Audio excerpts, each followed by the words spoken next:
नमस्कार विद्यार्थी मित्रांनो, प्रयोग भाग 1 मध्ये आपण कर्तरी प्रयोग, कर्मणी प्रयोग आणि भावी प्रयोग या 3 प्रयोगांविषयी माहिती पाहिली होती। ते ओळखण्यासाठीची एक युक्ती आणि श्लोक देखील आपण पाहिला होता।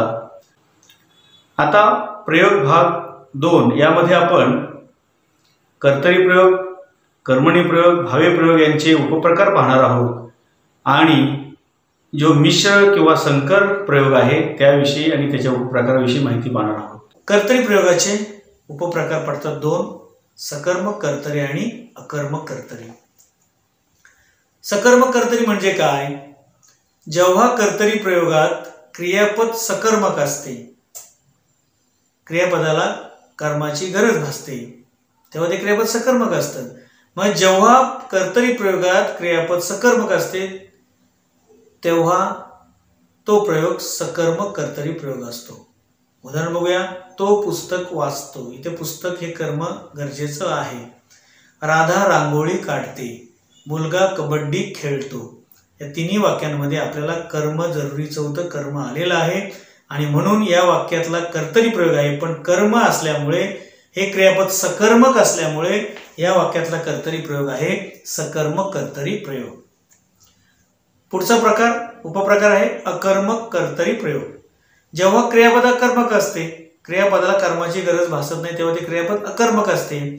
अशा वेळीस त्या कर्तरी प्रयोगाला आपण अकर्मक कर्तरी प्रयोग असं म्हणतो। उदाहरण बघूया। ती खाली बसते, इथे बसणारी ती आणि बसण्याची क्रिया तिच्यावरच झाली, म्हणजे इथे कर्म नाही आणि वाक्यातला प्रयोग जो आहे तो आहे कर्तरी प्रयोग। परंतु इथे कर्माची गरज भासत नाही क्रियापदाला, म्हणून हे अकर्मक क्रियापद आहे आणि प्रयोग आहे अकर्मक कर्तरी प्रयोग। ती खाली बसते, तो वेगाने धावतो, ते पायी चालतात। अशा पद्धतीनं या कर्तरी प्रयोगामध्ये आपल्याला कर्म दिसून येत नाही, कर्माची गरज भासत नाही, म्हणून या रचनेमध्ये अकर्मक कर्तरी प्रयोग आपल्याला बघायला मिळतो। कर्मणी प्रयोगाचे 2 उपप्रकार पडतात, प्रधान कर्तृक कर्मणी प्रयोग आणि गौण कर्तृक कर्मणी प्रयोग। प्रधान कर्तृक कर्मणी प्रयोगामध्ये कर्ता प्रधान असतो, जरी तो कर्मणी प्रयोग असला तरी त्यामध्ये कर्ता प्रधान असतो। आणि गौण कर्तृक कर्मणी प्रयोगामध्ये कर्ता गौण ठरला जातो। गौण कर्तृक कर्मणी प्रयोगाचे सुद्धा उपप्रकार पडतात, पुराण कर्मणी प्रयोग, नवीन कर्मणी प्रयोग, समापन कर्मणी प्रयोग आणि शक्य कर्मणी प्रयोग। आपण त्यांची विस्तृतपणे माहिती पाहूया। पहिला जो उपप्रकार होता कर्मणी प्रयोगाचा तो म्हणजे प्रधान कर्तृक कर्मणी प्रयोग। क्रियापद कर्माच्या लिंग वचनानुसार बदलत असलं तरी एखाद्या वाक्यात कर्ताचा प्रधान असतो आणि कर्ता नेहमी तृतीय किंवा चतुर्थी विभक्ती असतो, त्यावेळी या प्रयोगाची रचना असते प्रधान कर्तृक कर्मणी प्रयोग। उदाहरणार्थ, त्याने पत्र लिहिले, हे या वाक्यातलं मूळ प्रयोग आहे कर्मणी प्रयोग। पण या ठिकाणी कर्ता हा प्रधान असल्या कारणानं हा जो उपप्रकार आहे तो आहे प्रधान कर्तृक कर्मणी प्रयोग। त्याने पत्र लिहिले, तिला ही मोळी उचलते। या ठिकाणी हा प्रधान कर्तृक कर्मणी प्रयोगाचे प्रकार आपल्याला पाहायला मिळेल। पुढचा आहे गौण कर्तृक कर्मणी प्रयोग। खरं तर कर्मणी प्रयोगामध्ये कर्म हा महत्वाचा घटक आहे, कर्म हा प्रधानच पाहिजे, म्हणून गौण कर्तृक कर्मणी प्रयोगामध्ये कर्ता गौण ठरतो, म्हणजे याचा अर्थ प्रधानत्व कोणाला येतं? कर्माला येतं, आणि म्हणून या ठिकाणी हा खरा कर्मणी प्रयोगाचा प्रकार आहे। या प्रयोगातील वाक्यामध्ये कर्त्यापेक्षा कर्माला प्राधान्य दिलं जातं, तसेच या रचनेत कर्म क्रियापदावर हुकमत गाजवत असतो। त्याचे उपप्रकार पाहिलेत आपण, पुराण कर्मणी प्रयोग, नवीन कर्मणी प्रयोग, समापन कर्मणी प्रयोग आणि शक्य कर्मणी प्रयोग। त्यांची विस्तृतपणे माहिती बघूया। पुराण कर्मणी प्रयोग, सकर्मक धातूस प्रत्यय लागून कर्मणी क्रियापदे तयार होतात। प्राचीन मराठी वाक्यांमध्ये हा प्रयोग बघायला मिळतो, पुराण कर्मणी प्रयोग। यामध्ये सकर्मक धातूला ज हा प्रत्यय लागून करीजे, बोलीजे, देईजे, कीजे अशा पद्धतीची क्रियापदाची रूपं होतात, म्हणून हा प्रयोग प्राचीन मराठी वाक्यांमध्ये आपल्याला जास्त बघायला मिळतो। उदाहरण पाहूया। नले इंद्राशी बोली जेले, जो जो कीजे परमार्थ लाहो। या ठिकाणी बोली जेले, जो जो कीजे, कीजे ही जी क्रिजे आणि बोली जेले ही जी क्रियापदाची रूपे आहेत ही प्राचीन मराठी वाक्यांमध्ये आपल्याला बघायला मिळतात। पुढचा उपप्रकार आहे नवीन कर्मणी प्रयोग। कर्मणी प्रयोगातील कर्त्याला कडून हे शब्दयोगी अव्यय जोडलं जातं आणि हा प्रयोग होतो। इंग्रजी भाषेमध्ये त्याला आपण पॅसिव्ह व्हॉइस म्हणतो। त्यालाच नवीन कर्मणी प्रयोग किंवा कर्म कर्तरी प्रयोग असं देखील म्हटलं जातं। धातूच्या भूतकाळवाचक कृदंताला जा या सहाय्यक धातूची मदत घेतली जाते आणि हा प्रयोग या ठिकाणी तयार होतो। या प्रयोगाला नवीन कर्मणी किंवा कर्म कर्तरी प्रयोग देखील म्हणतात आणि या प्रयोगात कर्म प्रथमा विभक्तीत असते। उदाहरण पाहूया। शिपायाकडून चोर पकडला गेला। कडून, कडून हे अव्यय शब्दयोगी अव्यय या ठिकाणी कर्त्याला लागलेला आहे। त्याच्याकडून पत्र लिहून झाले। इथे कडून हे क्रियापदाला कर्त्याला लागलेलं। त्याच्याकडून पत्र लिहून झाले या वाक्यामध्ये त्या या कर्त्याला कडून हे शब्दयोगी अव्यय या ठिकाणी लागलेला आहे आणि ही जी रचना तयार झाली तिला आपण कर्म कर्तरी किंवा नवीन कर्मणी प्रयोग असं म्हणतो। नवीन कर्मणी प्रयोगाला आपण कर्म कर्तरी प्रयोग असं देखील त्याचा उल्लेख केला। याचं कारण काय तर जेव्हा जेव्हा वाक्यामध्ये कर्माला प्राधान्य दिलं जातं, कर्ता स्पष्ट नसतो किंवा कर्त्याचा उल्लेख टाळायचा असतो, त्यावेळीच त्या वाक्यरचनेमधला जो प्रयोग असतो तो प्रयोग म्हणजे कर्म कर्तरी प्रयोग, ज्याला आपण नवीन कर्मणी म्हटलं। पण कर्म कर्तरी प्रयोग म्हणण्यामागचं कारण असं आहे की कर्म या ठिकाणी सर्वे सर्व असतं आणि कर्त्याचा स्पष्ट उल्लेख आपल्याला बघायला मिळत नाही किंवा कर्त्याला कधीतरी टाळण्याचा प्रयत्न केलेला असतो। उदाहरणार्थ बघा, गावात मिठाई वाटली गेली। वाटण्याची क्रिया मिठाईवर झाली पण वाटणारा कोण कर्ता इथे तुम्हाला बघायला मिळणार नाही। गायीस चारा दिला गेला। चारा देण्याची क्रिया गायीवर झाली। गाय कर्म आहे, चारा कर्म आहे, पण या ठिकाणी कर्त्याचा उल्लेख कुठेच नाही।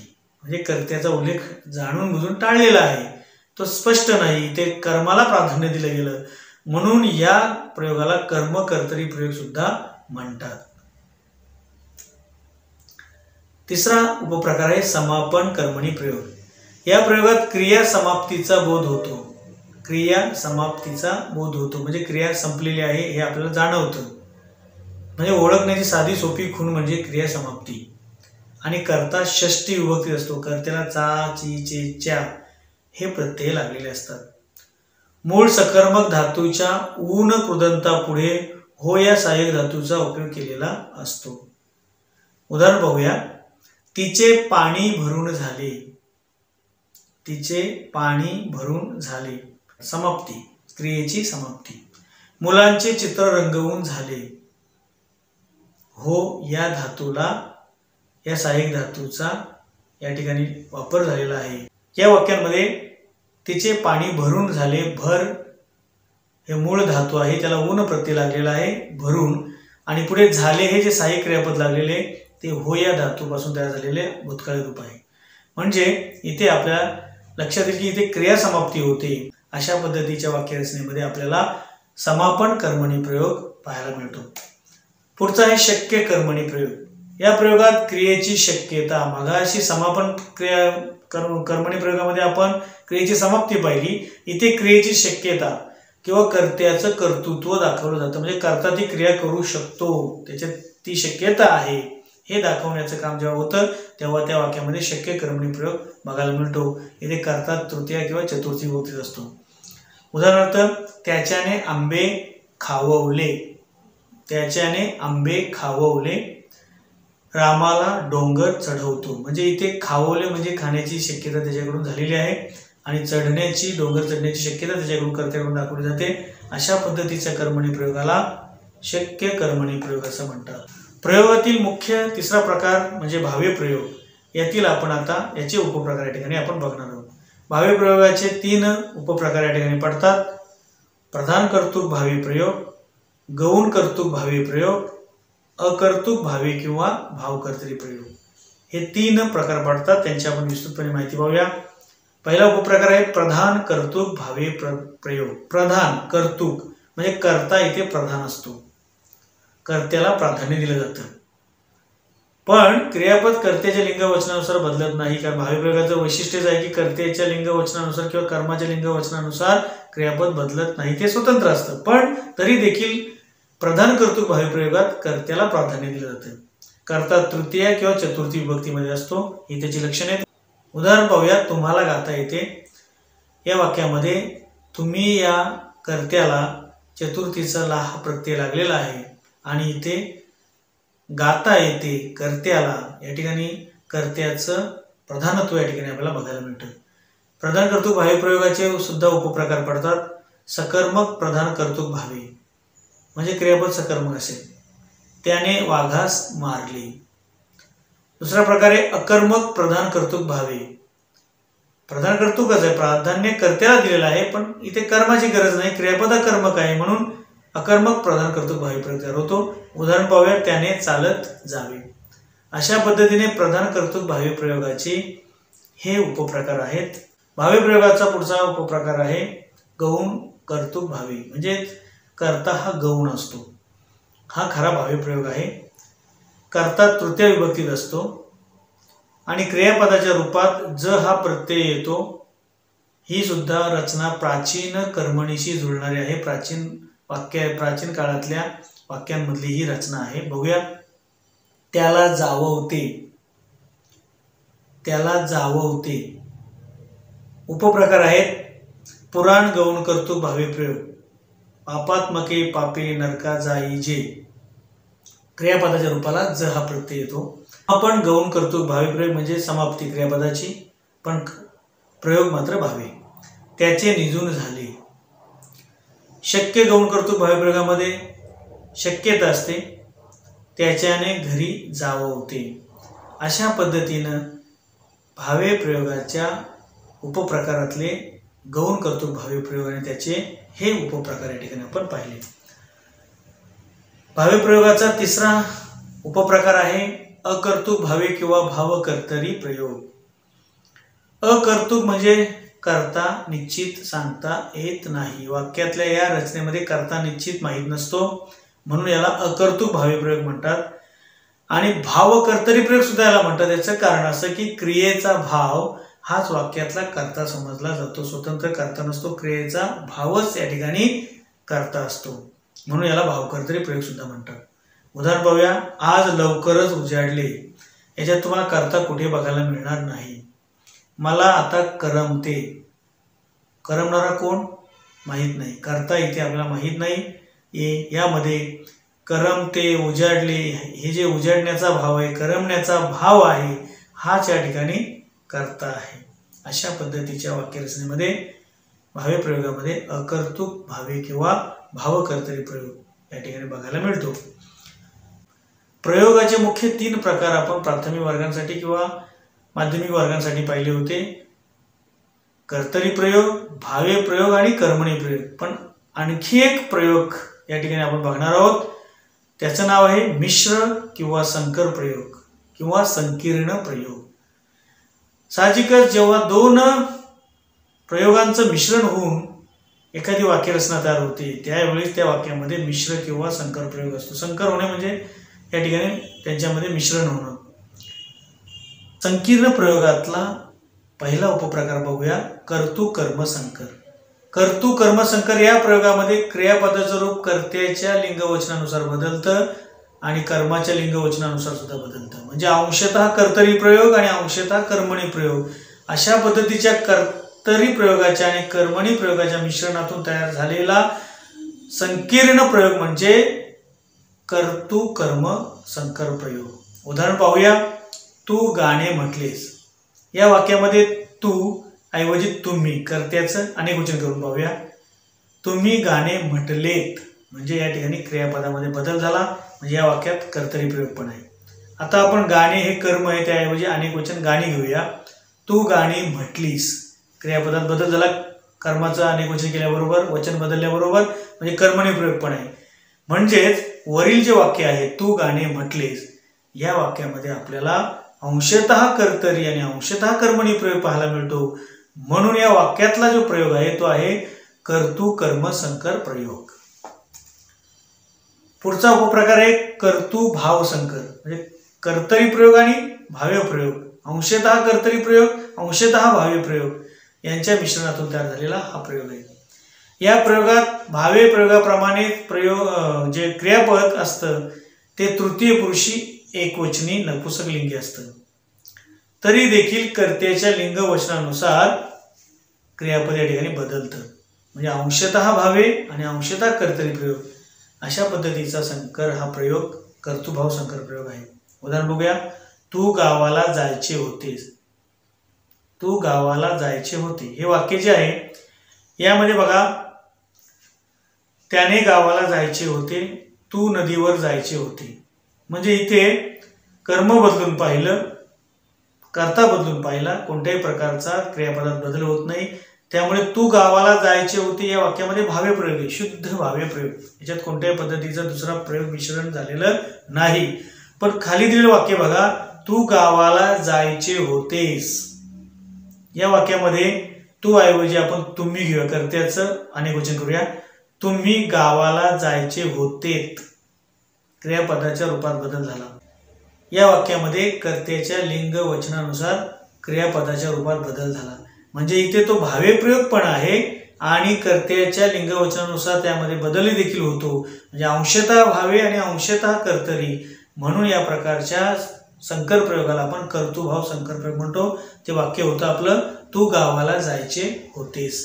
या वाक्यामध्ये आपल्याला कर्तृभाव संकर प्रयोग बघायला मिळतो. प्रयोगातील तिसरा उपप्रकार आहे कर्म भाव संकर, कर्मणी प्रयोग आणि भाव्य प्रयोग यांच्या मिश्रणातून तयार झालेला. या प्रयोगात क्रियापद भाव्य प्रयोगाप्रमाणेच तृतीय पुरुषी नपुंसकलिंगी एकवचनी असते, पण कर्माच्या लिंग वचनानुसार देखील त्याच्यावर प्रभाव पडतो. अंशतः कर्मणी अंशतः भावे अशा पद्धतीच्या मिश्र प्रयोगाला आपण कर्मभाव संकर प्रयोग म्हणतो. उदाहरण पाहूया. मुलाने कुत्र्याला हाकलला. या ठिकाणी मुलाने कुत्रीला हाकलली असं जर आपण घेतलं तर कर्माचं लिंग बदलल्याबरोबर क्रियापदात बदल झाला. म्हणजे या वरच्या वाक्यामध्ये कर्मणी प्रयोग आहे. पण खाली वाक्य जे मी दिलं आहे ते पहा, मुलाने कुत्र्याला हाकलले. या वाक्यामध्ये आपण कुत्र्याला ऐवजी कुत्रीला त्याचं लिंग बदलून पाहूया. मुलाने कुत्रीला हाकलले, कर्माचं लिंग बदललं तर क्रियापद बदललं नाही. पुन्हा तिसरं वाक्य बघा, मुलाने कुत्रीला हाकलली. मुलाने कुत्रीला हाकलले हेही बरोबर आहे. तर कधी कधी बोलणारा मुलाने कुत्रीला हाकलली असंही म्हणतो. म्हणजे कर्मणी प्रयोग पण आहे आणि भाव्य प्रयोग पण आहे. अंशतः कर्मणी आणि अंशतः भाव्य प्रयोग. आतापर्यंत आपण प्रयोगांविषयी जी चर्चा पाहिली, जे प्रकार उपप्रकार पाहिले, त्यांची संक्षिप्त रूपामध्ये आपण माहिती पाहूया. प्रयोगांचे प्रकार: कर्तरी प्रयोग, कर्मणी प्रयोग, भाव्य प्रयोग आणि चौथा मिश्र किंवा संकर प्रयोग. कर्तरी प्रयोगाचे प्रकार पाहिले आपण: सकर्म कर्तरी, अकर्म कर्तरी. कर्मणी प्रयोगाचे प्रकार आपण पाहिले: प्रधान कर्तृक कर्मणी प्रयोग, गौण कर्तृक कर्मणी प्रयोग.